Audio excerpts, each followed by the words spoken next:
Hello, everyone. Very excited to be here. Welcome to the Art of Herbal Healing podcast, where we talk about herbs and health. And this is podcast is for people who really want to use food and herbs as medicine rather than medicine as food. This is our very first episode. I am so excited to be the host of this podcast. We invite you to join and help come along with the conversations we're going to be having around the power of herbs, around wellness and goodness, and where the industry is really going. So welcome to this amazing podcast. On today's podcast, we are going to be talking about the industry of herbal medicine. What is it? Why is it important? Where is it going? And why should we all be paying attention? And to talk about this amazing and important topic, I have my very good friend and my colleague, Miss Caroline LaPorte. So excited to have you here, Caroline. Welcome to the podcast. Thank you so much. Thank you, everyone, for having me. This is an amazing opportunity.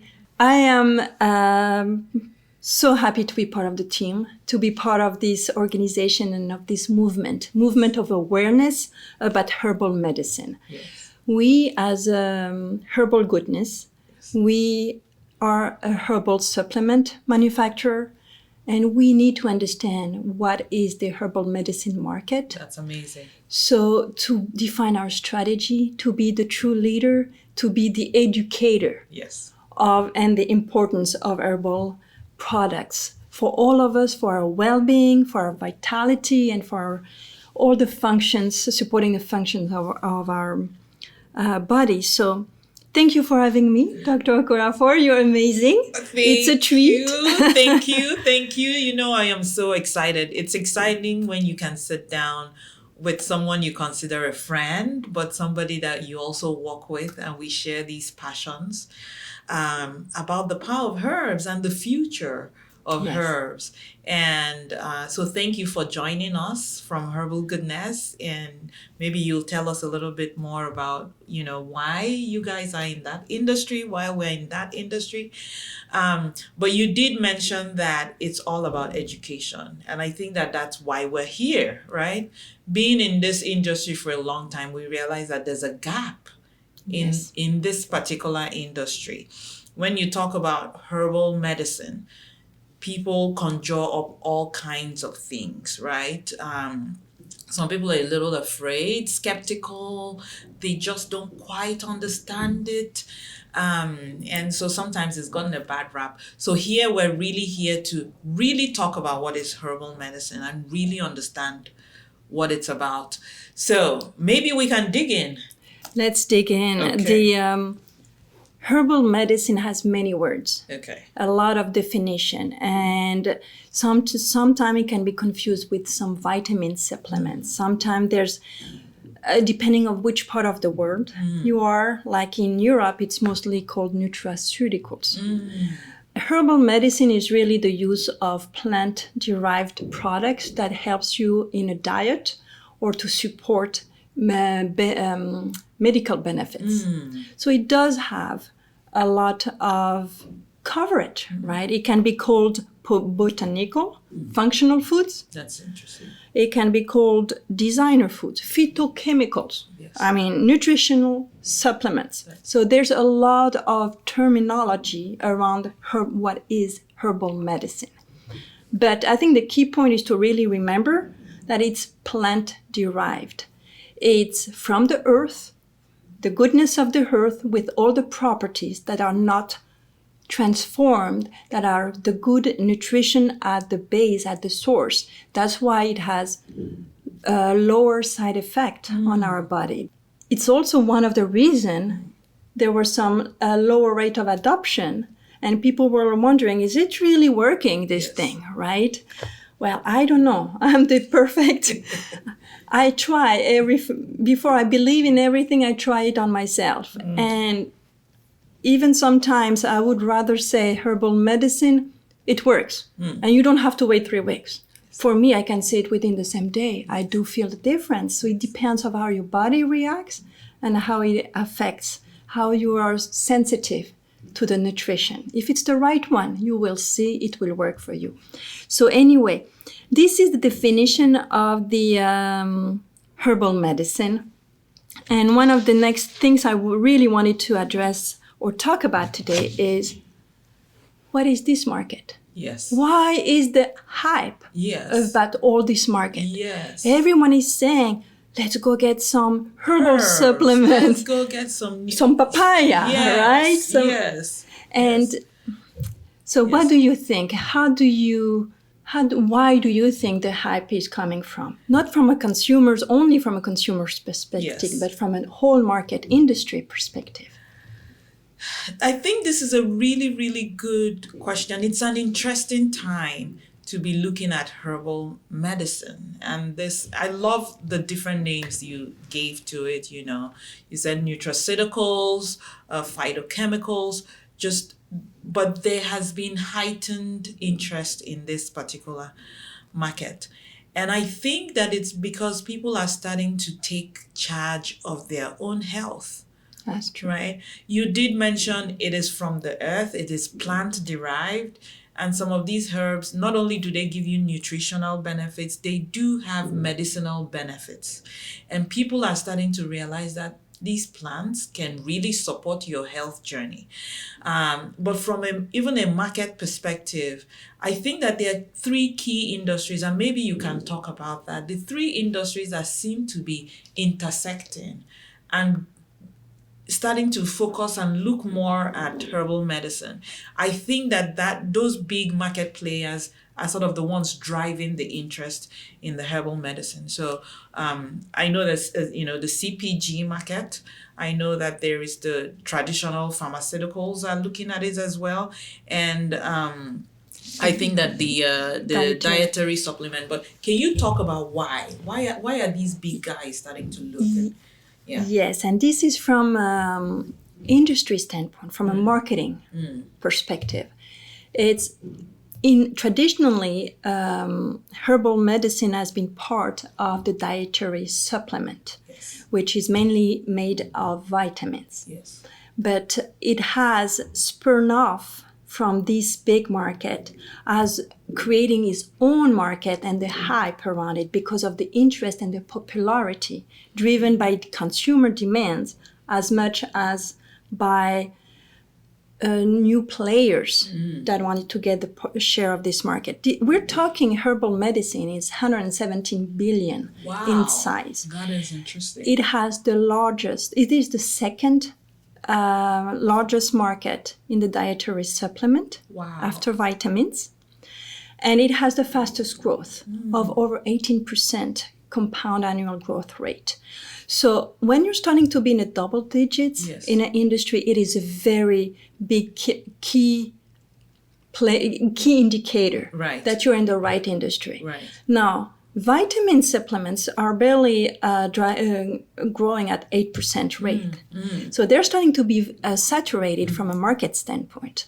Now, with all this information and the potential, when you have a larger market, new market, that which we call in marketing a white space opportunity, that present over 18% growth rate potential, what do you think? You think the pharmaceuticals that are big, it's very big. It's over 1.5, almost 1.5 trillion, or the consumer packaged goods market, which is over almost 2 trillion. Yes. So they're all established and large industries, or at least segments, but they are starting to have difficulties. Their growth rate is slowing down. So they have to look at new ways to grow.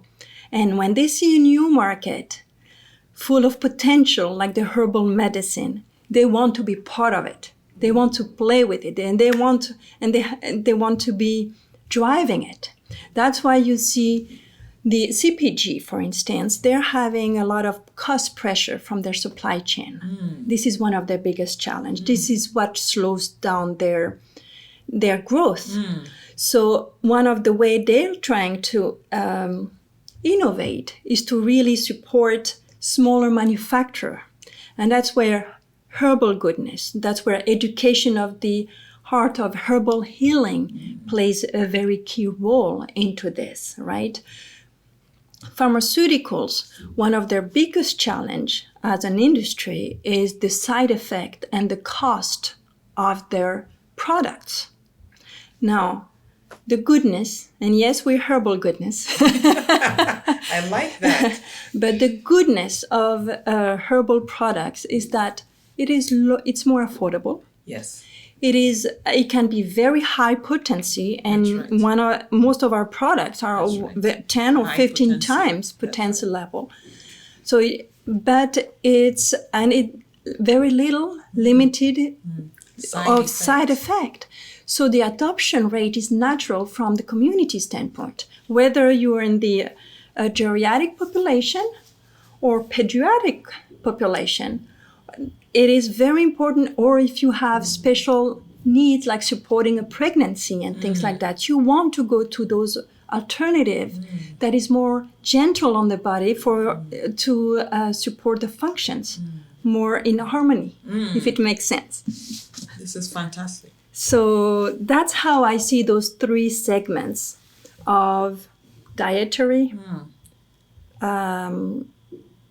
CPG, and pharmaceuticals are trying to get a big piece of that new emerging market of herbal medicine. Wow. So this is, yes, it is amazing. it's exciting times. I love the way you really explain the challenges of these different, very massive, really industries that have, done really well, but growth has slowed in them. And why now the herbal medicine is presenting a phenomenal opportunity, a lot of growth in that. So you can see, a lot of these key industry players scrambling into that industry. And I think that one of the things also maybe to talk about is how people can be sure, traditionally people have been a little bit skeptical. Sometimes you talk about herbal medicine and there is the, snake oil type of, wrap that it can get. And people are not quite sure, is this going to work, or are you just selling me things, and who is regulating this and what's the quality, right? Can you talk about some of the key metrics for a company like Herbal Goodness that is in this space to differentiate themselves so that when people can really trust and adopt? And this all, I would say, this all comes in the brand recognition when you present quality. Consumers are more and more, or in proper English, increasingly educated. Yes. And we cannot fool them. Yes. We have access to all the books. Yes. We have access to all the references. That's right.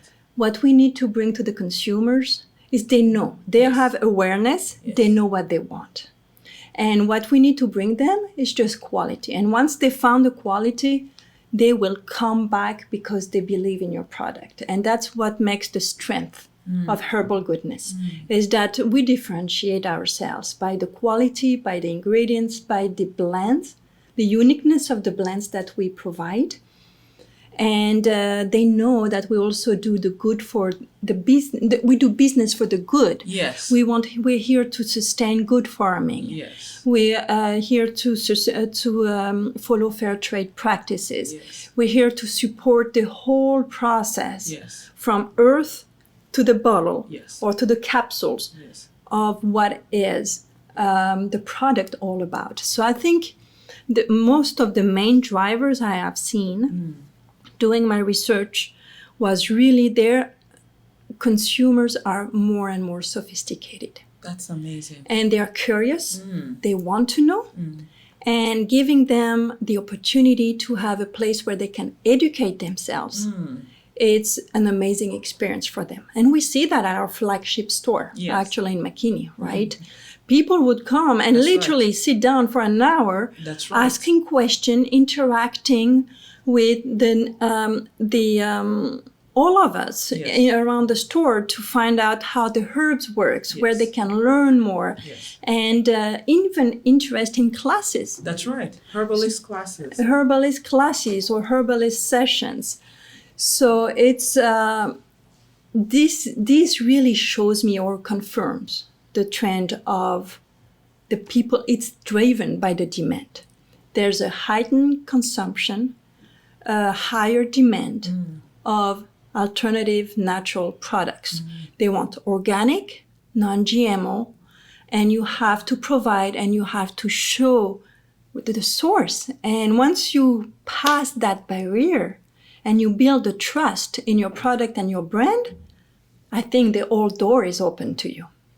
Wow. So this is what one of the biggest things Wow. I have wow, seen. Wow. I love that. Very well said. So one of the key ways to build trust is just quality, right? Just quality. I like how you mentioned from the earth to the body or to the soul. People want to know, where is it coming from? Exactly. And are you doing good by the earth? Are you not, making sure that we're preserving the earth? And you also mentioned business for social good. People are getting, really tired of businesses that don't give back or destroy the community, and they want to connect with something that is doing good beyond just the bottom line. Yes. And and that's one of the ways that Herbal Goodness has really positioned itself over the last 12 years. Awesome. And amazingly, we have 90% repeat customers on some of our products. That's correct. 70% across the board, That's across correct. our product lines. So we really believe. But this is how a company, as a manufacturer, Right. how we can align Yes. to the market. If you are strategically aligning, Right. and you can anticipate Right. what the customer wants, Right. and you present it to them before they even can formulate it, That is true. then you gain the market share. That's and this is the whole idea, right? Yes. It's really that's how you lead Right. a market. That's how you propose new concepts, Right. and that's how you educate. Innovate. Yes. So if we could switch gears a little bit, you talked about people walking in and they want to know about the herbs and blends that will really be effective. And this sort of leads me to the whole new idea of functional, Yes. Just the fact that the market is aligning now towards, functional products, right?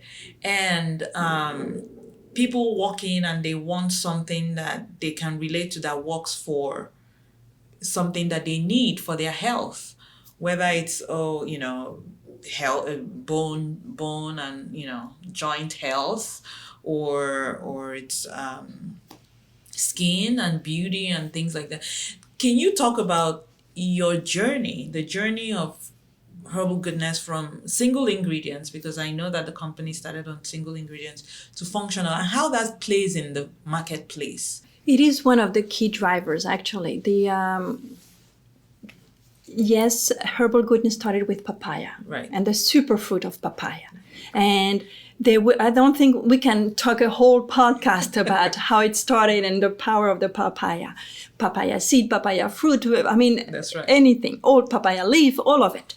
The point is, what is very important is that the market whole trend goes into functional or toward functional because it's part of the education.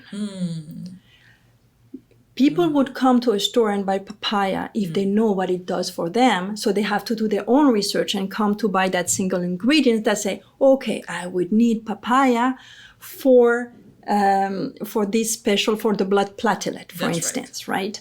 Or to support the immune system and things like that. Now, if you want to expand to a larger market, and if you are really driven by education, then you need to present your ingredient, the papaya, as a function. Yes. And that's how you would say, now you're not just selling papaya leaf, That's right. you are selling blood support. That's right.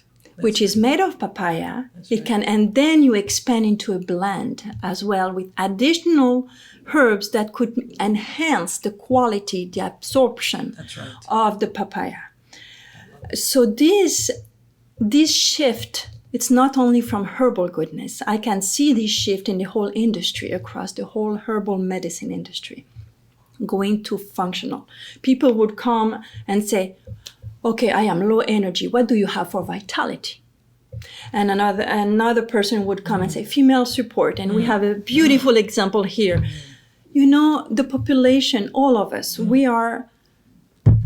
life is a life and a stage and cycles. And we have to address and adjust at every moment of those stages. Now, if we cannot have one product for the next 50 years. This That's will right. not work. That's right. That's So right. that's where, if we address a certain product with a blend by function that addresses a specific time frame or stage that you are in, are you stressed? Is it a stressful moment in your life? Then you go for a stress relief.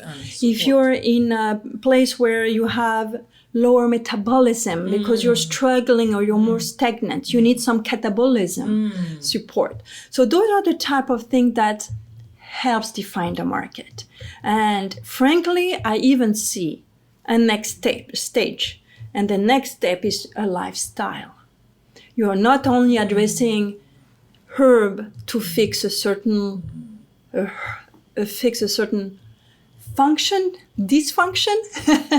You know what I mean? Yes. But you would use herb to help you enhance and abide as a model to help you align to the lifestyle you aspire. That makes sense. And that will even be, I would see that as a next shift within the next 7 to 8 years, probably.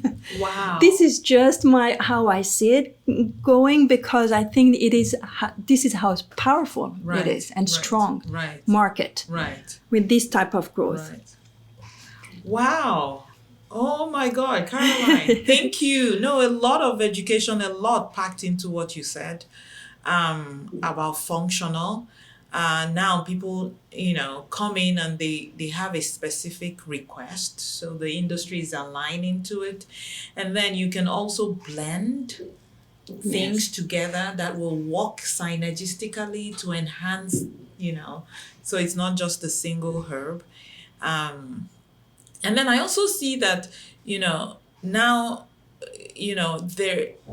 this market is embracing herbs from across the world, across the globe, right? And maybe we in the US, we haven't heard about specific herbs that are used across the globe, in Africa or South America. We talk about the herb called graviola. And once we did a social experiment, we walked around and do you know what graviola is? And, almost 100% of people said, no, I don't know what it is. But if you ask, do you know that this, if you put it in a product that supports a functional benefit, then people can relate and embrace. Exactly. Right? And so it bridges that educational gap. That's phenomenal.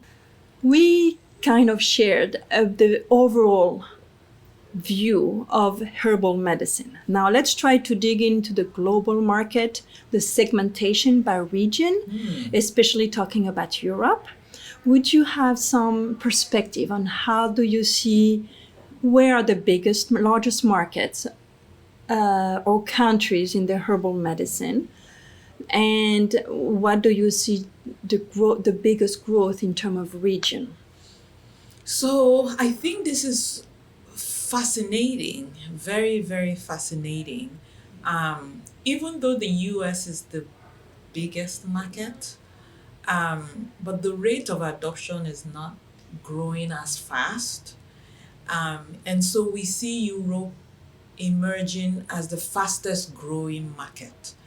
And in fact, they are accounting for, about 60% of the growth that we see in this market, which is fascinating to me, exciting to me. And anybody who's serious about this, herbal medicine market should be looking at Europe. In particular, I think the leading country would be Italy, Spain and the UK, leading companies in this. But it doesn't surprise me, being originally from Africa and very close to the European market. I think that Europe has always led in terms of um, ensuring that food is as close to plant-based as possible. In fact, I think it comes natural to Europe and to the culture. The culture would prefer to go and look at um, herbs. The first thing is, what can I give you that is in my medicine chest at home? And this is also how I grew up in Africa, right? The very first time you say, you say, I have a headache. My mom had a big medicine chest, and it's like there are all kinds of herbs come out. That's true. And going to the doctor was, things were really severe, or you needed a serious intervention. But we grew up very close to the earth, and I think Europe has always led in that. And their standards of quality are very high. And so when you put some of these other products under a microscope with that, people are starting to look more and more into botanicals. And then I think in addition to that, Europe also as a community, as a continent, or as these countries, particularly have industry standards and organizations that promote and support healthy well-being, using, nutraceuticals. They are definitely leading in terms of environmental support, and all these things ensure that this company, this industry is thriving and being adopted.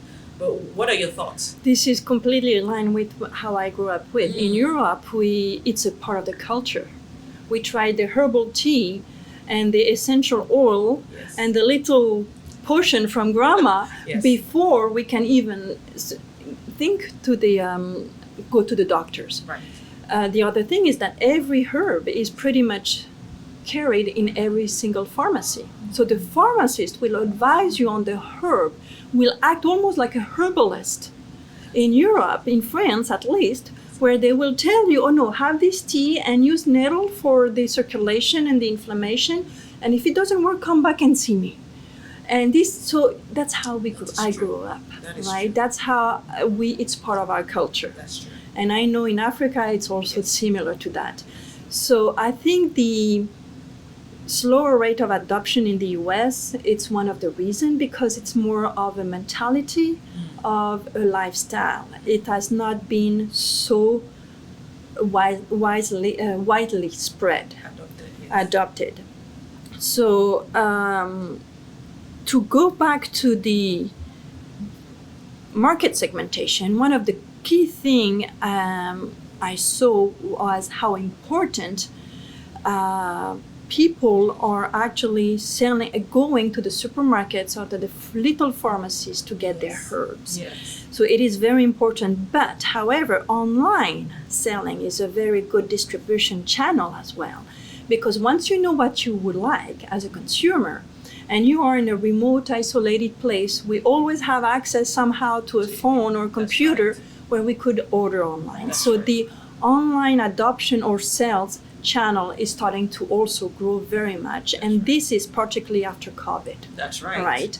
And one of the other thing I wanted to mention is that across the globe, the 1 person out of 2 used herbal medicine during COVID. Wow. So basically, or have tried some or at least went to some vitamin C and some, some type of herbs to support the thing, because they couldn't go to the hospital or to the doctor. So they had to find a way. It was kind of almost an obligation, kind of no way out.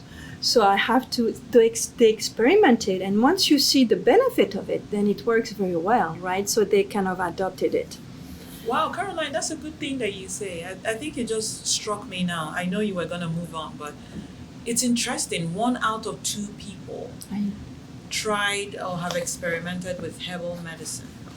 And once Yes. you've tried it, you're now more open to it, right? You've done the initial, you've overcome your initial hesitance. Yes. And what you're saying is, especially during COVID, the hospitals were jammed, right? And people were staying home because of the virus, right? You don't want to go and overexpose yourself. So it was easy to get your vitamin D, to get your nettle, to get herbs that support your immune system. And so also people are starting to look at herbal supplements and the herbal market as providing, like you said, a lifestyle, but not waiting until you are sick Yes.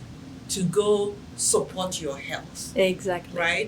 To begin to take things that will build your immunity or build your energy or reduce your stress and anxiety, just support your health. But I think that's what clicked in Yes. most of us, is to be connected with ourselves. Yes. Because if we don't, we tend to run and do a lot of things. Yes. But then we do disconnect with what our body needs. Yes. But if we tune in to our own inner body, Yes. we know what we need. The body will tell you. They what it will needs. tell you. And then, so that allows us, by giving the chance to listen to our body, and by trying and experimenting with herbs because we had extra time, Yes. then they're like, oh, it was a moment of waha, or voila, or wahoo. So the idea, and this is, I mean, this was in the US, one Yes. person out of two. Wow. And it was a US national survey, health and nutrition survey, examination Wow. survey made. So it is very, very important, and people, so this goes back again to the drivers Yes. of the market Yes. and the awareness. People have bypassed, breached, Yes. or jumped Yes. over this little barrier they had Yes. of doubt, or what is this Yes. thing, because Yes. but then they're like, once you make that first move, Yes. you realize, for us it's easy because Yes. we were We came already, from those we come cultures. from this culture. But for the US market, for Mexico and Canada is pretty good too, and they're kind of is part of their culture, but the market is a bit smaller. But this is all what's nourishing and what shapes the industry, right? So this is what is pretty amazing.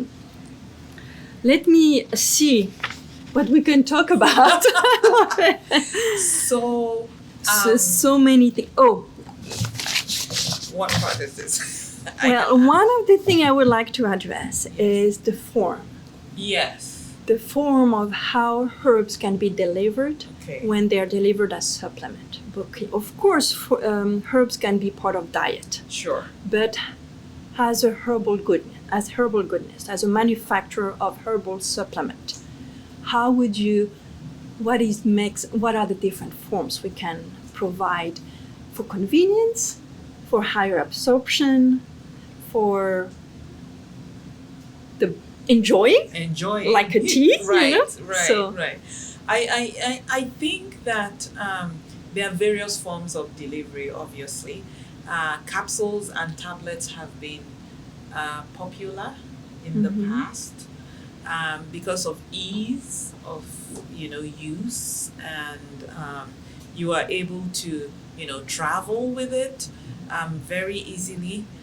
But on the heels of that, we're seeing the liquid extracts become one of your fastest growing forms of delivery.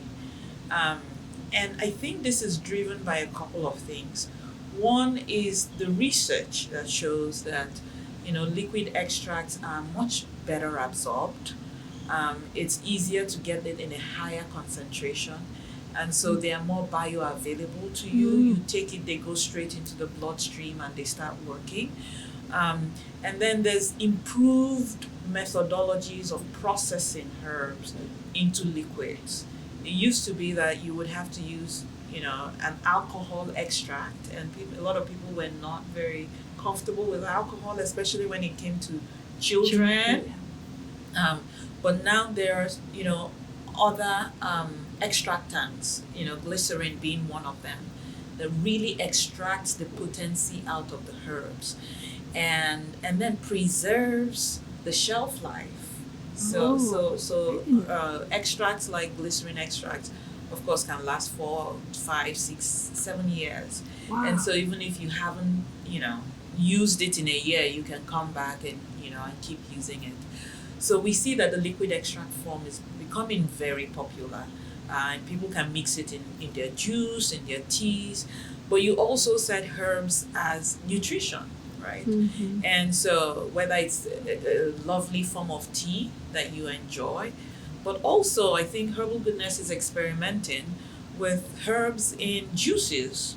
Where you would rather just drink a juice that was, just your regular fruit, now you can have herbal juices and herbs within juice. So you can enjoy, the benefits of herbs in different forms. This is amazing. This is fantastic. And that's how I would say to add to this perspective Yes.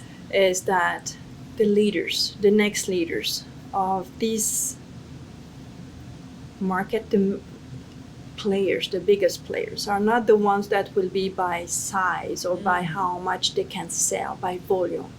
I would see the next leaders of herbal medicine is the one that will strive through innovations, through expansion and reachability. People, you need to be available, accessible. Exactly, accessible. So your accessibility, whether it's in your distribution network, whether it's the sourcing, the quality, and the uniqueness of your own blends, unique blends, is what will shape the leader and the one that will of the next 5 years. And I see Herbal Goodness right at the top of it. That is so exciting.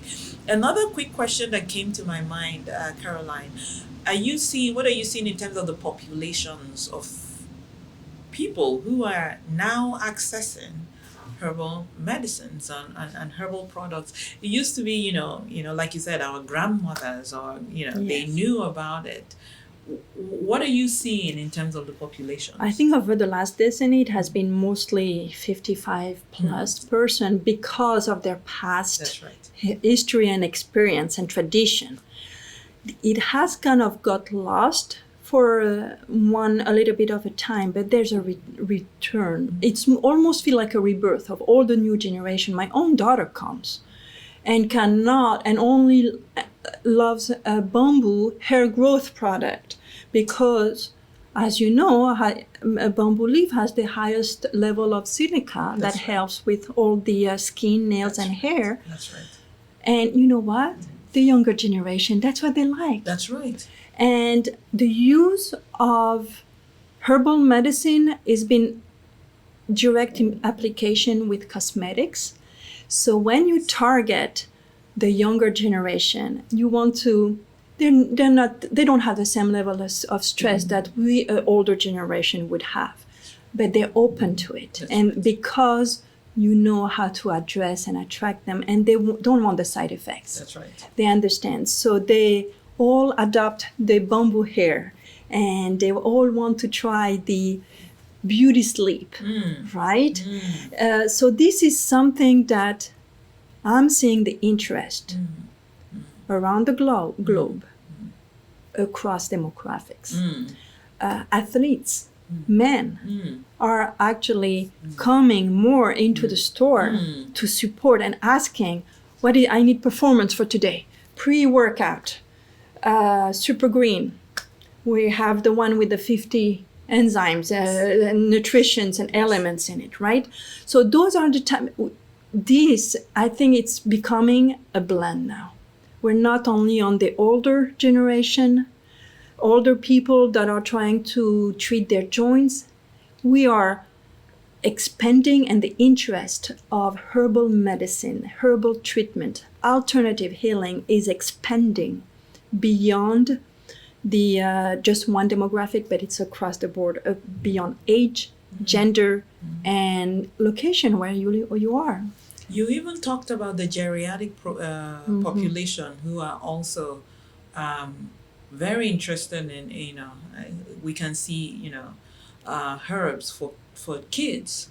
And one of the good benefits is no side effect, right? There's very little side effects, and so children can participate also. Yes, and this is for the pediatric population, but the geriatric Yes. is they've been trying Yes. for many years. Yes. I would say 2 or 3 decades to address chronic disease Yes. like Alzheimer, Yes. and it's chronic inflammation, Right. right? Right. So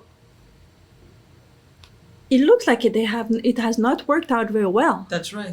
That's right. It looks like we have not made too much progress That's about right. it, and I'm sure there's a lot of progress and support. That's not, but Yes.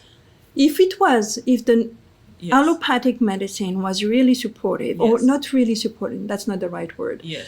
If the allopathic medicine would have been For successful, 100% successful, we would not be having that people many yes. percentage of a geriatric population with this type Yes. of aging issues or That's chronic right. disease. That's right. So in that case, That's it would mean if there's a saying I really love Yes. is if you cannot find or resolve something one way, Yes. we need to find another way. We have that saying in Africa. Oh, but he must be coming from the same place. Because then That's it right. really means, That's right. and I think that's what the geriatric population has come to realize. Right. All those extra heavy side effects Yes. has not really made, or maybe it's not enough, the side effect or the cost of it Yes. for a 5% increase Yes. or benefit may not be good. So they are starting to realize maybe there's something else that could help me better. That's right. And they're experimenting into this. That's So also, it is, we're seeing a lot. We do have aging support Yes. blend, Yes. very, very powerful. Yes. Very powerful. And even the CMOS. Yes. I like that you mentioned that. Even the CMOS. I had I like that you mentioned that. a nurse the other day at the store walking in. I said, and talked about, if you don't know what you need, just take Just take CMOS. You'll be covered. It has, is it 92 or 82, It's all the- minerals and yes, vitamins yes, and really absolutely. really rich herbs and things that the earth, Mother Earth, gifts us.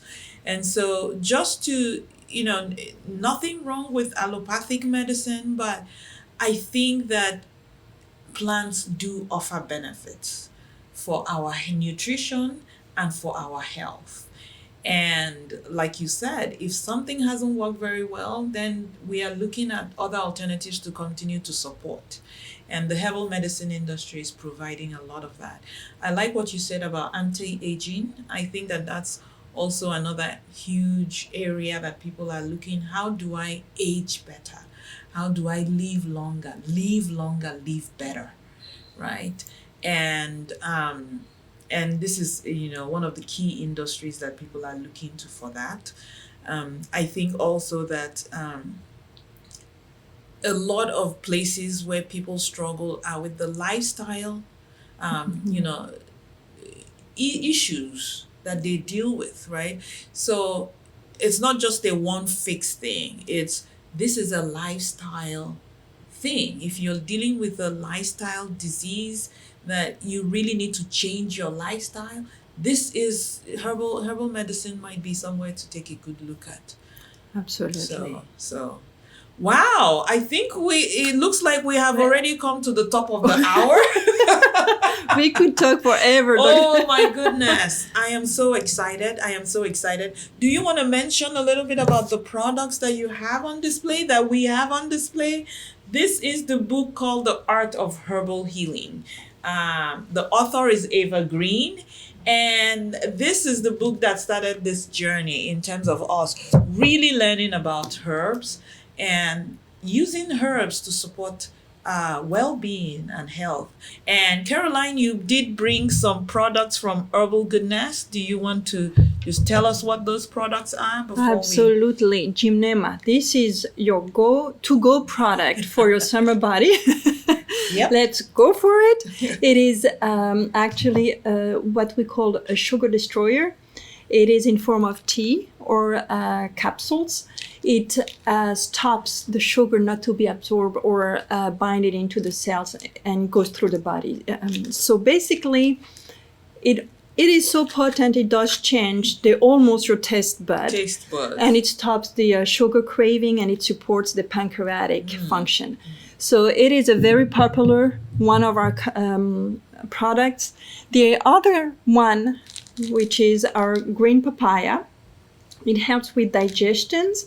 What would you say about the green papaya? I'm not that familiar with it to tell you, because I think that papaya the green one is different. The green one is very potent. It has a higher concentration of papain. Papain is the digestive enzyme that is able to digest 300 times its weight in protein.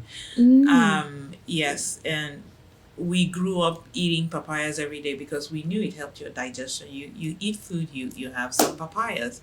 And so the green papaya is really just a really concentrated form of health for your gut. Okay. And we all know that 80% of our health starts in the gut. That's so true. If your gut is healthy, you generally are healthy. So I think that that's a great product for the health, for your gut health.